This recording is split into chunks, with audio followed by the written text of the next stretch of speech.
The Republic of South Africa, the last place in the world where white supremacy has the full backing of the law. The ruling National Party has been kept in power for 34 years by an all-white electorate which generally approves of apartheid, the separate development of the races. But there are now signs that the government is considering some far-reaching political reforms which could cut deep into the roots of the apartheid system. It's being proposed that whites should share real political power with the colored and Asian communities, right up to parliament and cabinet level. It's an issue that has become one of the biggest talking points in South Africa in years.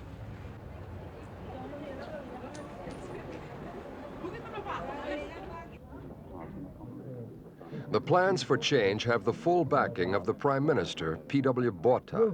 He was elected to office 3.5 years ago on promises of gradual reform, and he appears to have persuaded the majority of whites that they must adapt in order to survive.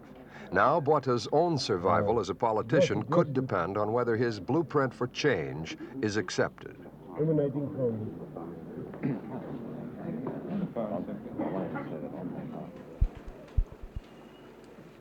The vehicle for the new plans has been the President's Council, a government-sponsored body here having its inaugural meeting in February 1981.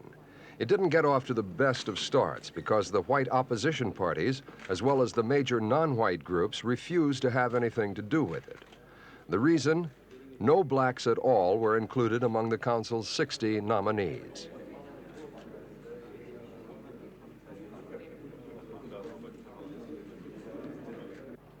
The proposal most likely to appeal to the 800,000 Asians and 2.5 million coloreds concerns Parliament. The present all-white body could be replaced with a multiracial legislature, with whites, coloreds, and Asians electing representatives on a proportional basis. The 4.5 million whites would thus still hold the balance of power. The multiracial Parliament would then elect a president, serving a 7-year term, and with wide-ranging powers. A presidential system for South Africa would have several advantages, according to the chairman of the Constitutional Committee Councils, Dennis Worrell. Well, we feel there are two basic reasons for recommending an executive president. The first is the fact that although the Prime Minister in South Africa, like Mrs. Thatcher, like Prime Minister Trudeau, or for that matter, any other prime minister where the parliamentary system has taken root. The prime minister today is a very strong figure. Constitutional lawyers used to describe the British system as parliamentary government in the 19th century. In the early 20th century, they spoke of cabinet government. Today, they speak of prime ministerial government. And so that the locus of power, as in Great Britain, so in South Africa, lies with the Prime Minister. However, the Prime Minister is very dependent upon the mood of Parliament. And we're in a situation where we need strong government to implement reforms. We believe that an executive is desirable who can, or which can, because it's not just the president, it's also the prime minister and cabinet, but we feel we need an executive who has a guaranteed term of office, who can therefore embark on the kind of reforms which South Africa needs.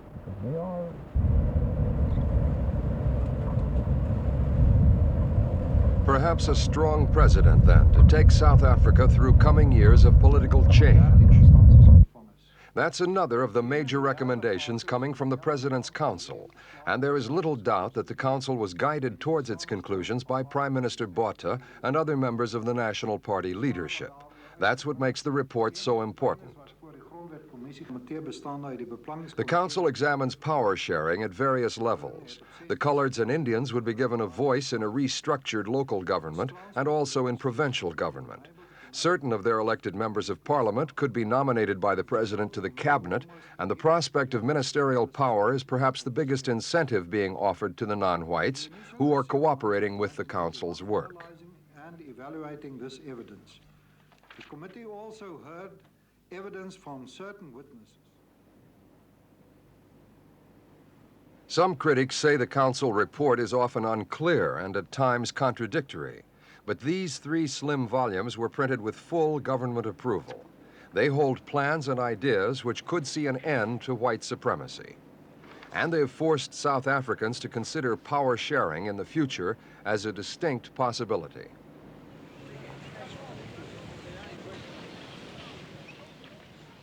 The mere thought of power sharing remains anathema to some whites, however.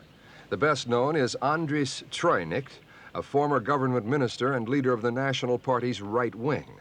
He is so disgusted with Botha's reformist ideas that he has quit the party, taking with him 16 other rebels. They have set up a new conservative party which is opposed to any relaxation at all of the segregation of the races. Their meetings have drawn big audiences, and opinion polls show that they have the support of 18% of the white electorate.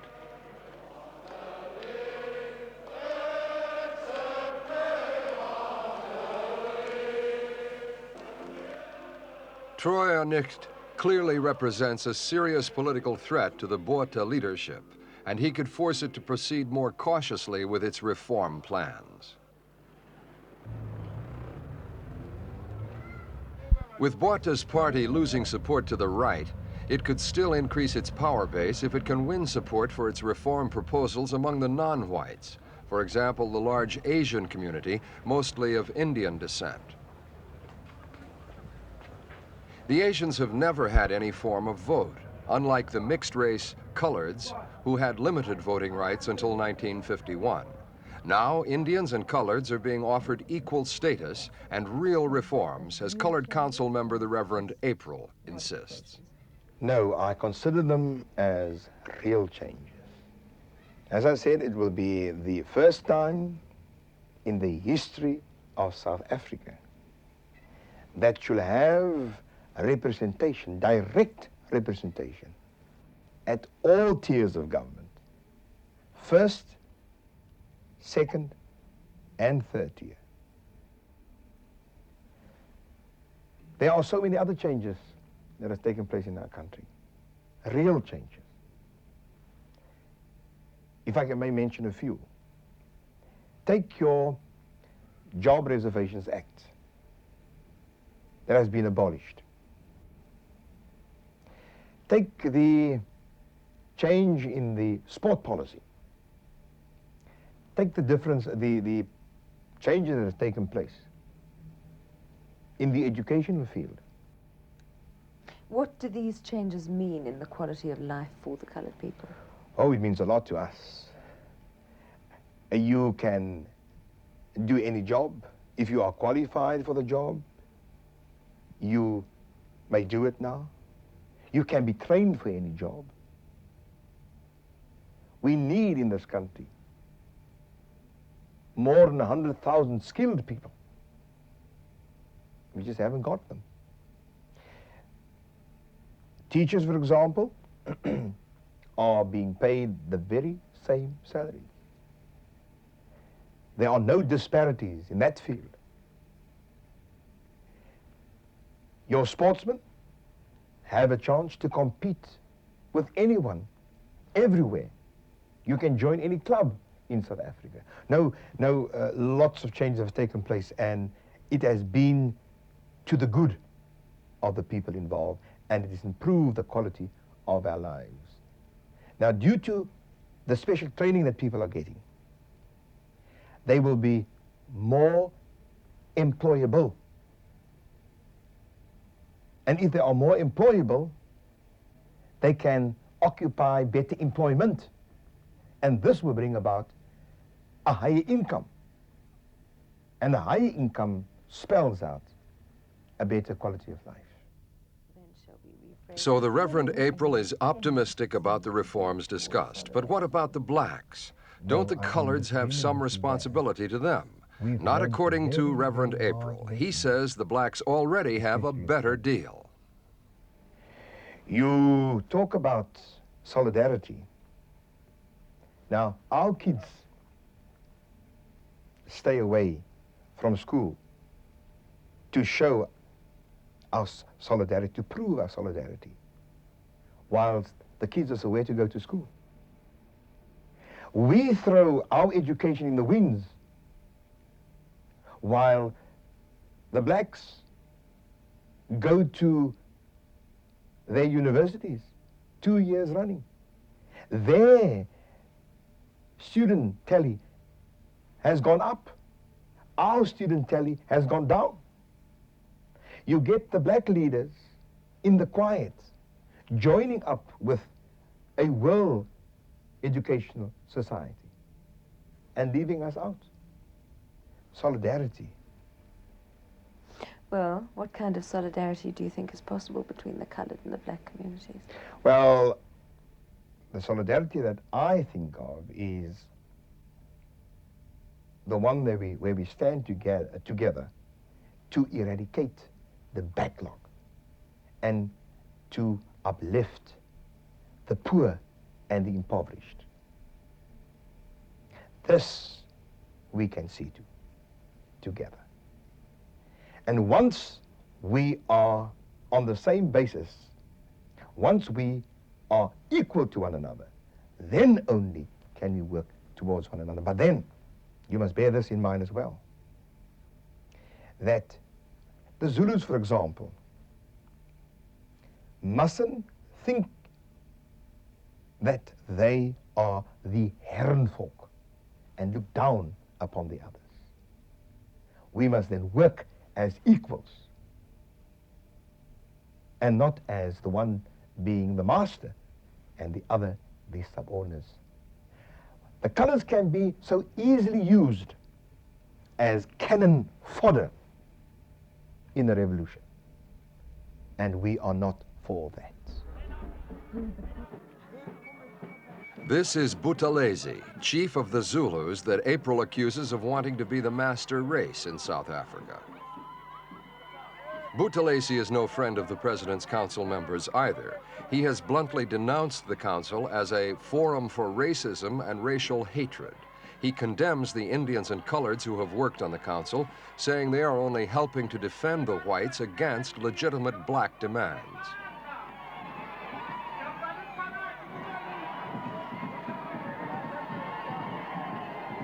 Buthelezi even set up his own rival commission. This looks forward to an integrated South Africa with regional multiracial governments abolishing the black homelands like KwaZulu, of which he is the reluctant chief minister. Buthelezi also rejected the idea of a separate black council when the President's Council was set up. Some whites say the blacks missed a good chance there. For example, Vice President Alwyn Schlebusch. We did make provision for a black council too, equal in status to the President's Council. And the idea was, of course, that the Black Council and the President's Council should intensively consult with each other. That, of course, was turned down by the leaders of the black people. And to my mind, that was a great pity, because I'm a believer in an evolutionary process, and I think consultation between a black council and the President's Council would have been a wonderful start in an evolutionary process. Evolution and not revolution. The biggest fear of most whites is a black revolution, bringing with it the possibility of death and destruction. The white extremist would like to eliminate that danger by taking apartheid to its full conclusion, creating more black homelands and foisting an unwanted foreign citizenship on the urban blacks. The reformists, though, recognize that the large urban black workforce cannot be swept away to the homelands and that this would be undesirable. These workers are needed to keep the economy going. The urban blacks could eventually be brought into the political system like the other non-whites, although there are no firm proposals along these lines yet. Dennis Worrell gives his views. With respect to blacks outside of the black states, we recognize that they are permanent, the idea that they would all go back to their black states. is a mistaken one, in our opinion. We did not exclude them from from our considerations. As a matter of fact, we looked at blacks outside of the black states, and as you will be aware, they divide roughly. They're about half of the South African blacks in black states and half outside. We looked at their position, but in terms of, but we could not, on the basis of the evidence which we had, we could not recommend the same constitutional arrangements which we've recommended for whites, coloureds and Indians. We cannot, we simply could not, on the basis of the evidence, recommend that those arrangements apply also to that part of the population. What we have said in our report is that if the kind of political system which we are recommending for the coloured and Indian and white population groups, if that system works, if it produces the sort of democracy which we want it to, then we say there certainly is a possibility of it being extended to include also blacks. But for the moment, in terms of our premises and in terms of our recommendations, we have not made specific constitutional proposals as far as the blacks are concerned. So there's nothing definite in the pipeline for the blacks, but this is nothing new for black leaders like Nthato Motlana, chairman of the Soweto Township's Committee of 10. He spent most of his life fighting for black rights. In March, he joined a hunger strike and sit-in at St. George's Cathedral, Cape Town, staged by black squatters evicted from their makeshift homes.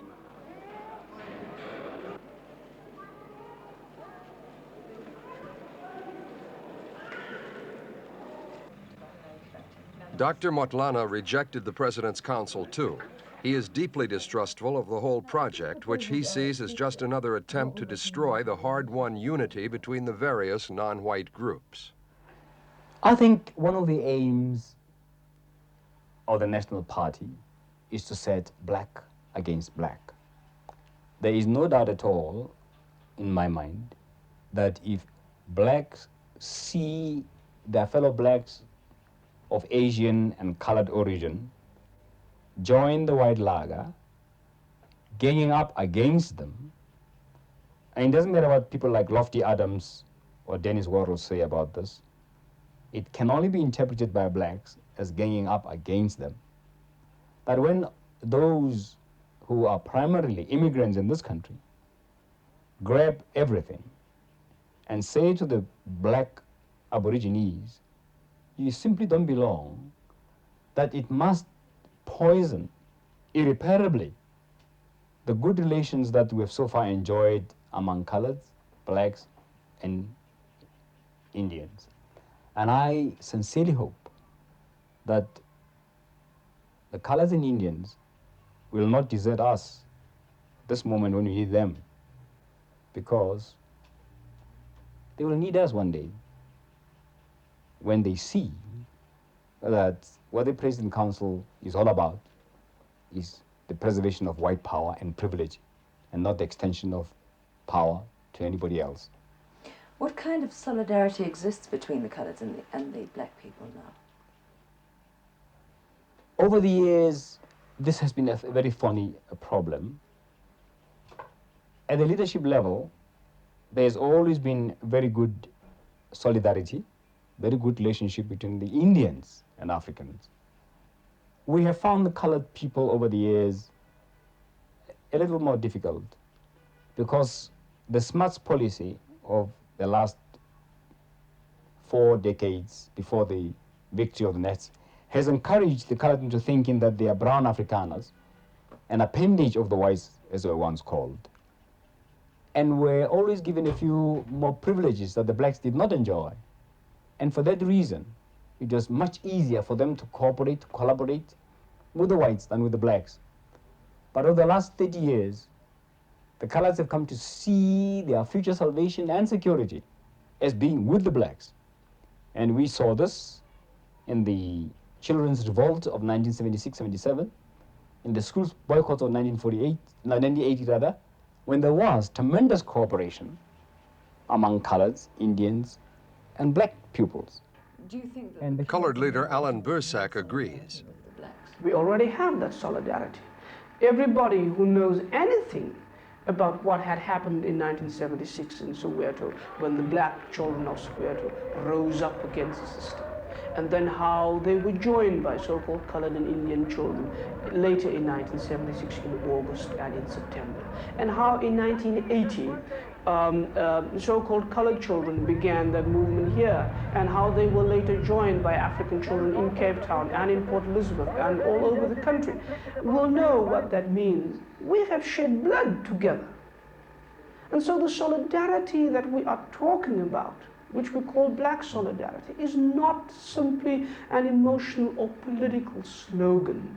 Young children have, from both groups, have faced the police with their riot guns and with their dogs, and they have died. And this is not something that you simply throw out the window. It is something that binds people together more than just a simple political speech full with emotional slogans. And so because this has happened, the solidarity is rather more strong than people would like to admit. And the very fact that the government has come up with the President's Council, and the President's Council has come up with these proposals, I think is a massive effort on the side of the government to divide the people on this particular issue and to try and break the solidarity that had grown over the last 10, 15 years between the so-called colored Asian community and the African community. So what will these proposals mean to the coloreds? I think these proposals will mean basically that so-called colored people and Asian people will be made white, being drawn into the white camp, co-opted, if you wish, into a system that has just been devised by white people. And what we have now is a system that entrenches apartheid. It will mean that we accept that apartheid as it is now will be changed in this sense, that it will be streamlined, it will be modernized, and the lines of apartheid will not be eradicated as we have asked for so many years, but will be simply redrawn. And whereas you had apartheid of whites over against the rest of the black community now, you will have apartheid with whites and coloreds and Asians on one hand and with the blacks on the other hand, which is totally unacceptable. It will mean, if we accept this, that we accept the homeland policy, in which you say to more than 80% of the population of this country, your political future is in some homeland where you've never been, where you have to enjoy your political rights. And for us, the homeland policy of the government is the most detestable and the most immoral and the most unacceptable aspect of the apartheid policies. An unequivocal condemnation of the homeland's policy, then, by Dr. Bursack, chaplain of Western Cape University. There are now 4 homelands which are officially independent. The latest here is Ciskei. 5 others are planned, but many whites now admit the concept is a failure. None of the so-called states are economically viable, and most of the men still work in the white cities. Critics say they are used as dumping grounds for unwanted blacks. Now supposing... But if the urban blacks were to be offered similar rights as the coloreds and the Asians, would they accept these rights and set themselves apart from the blacks left in the homelands? This is the question we put to Dr. Motlana. There isn't the slightest chance, no way can we ever accept that our brothers and sisters, our rural cousins, are a race apart from us. That we will never accept. We are one people. Those are our cousins. Some of them not even a generation removed from us. South Africa is one geopolitical unit, and the sooner we accept this, the better for all of us. An outright rejection of the President's Council proposals, then, by black and colored leaders and by the white right wing.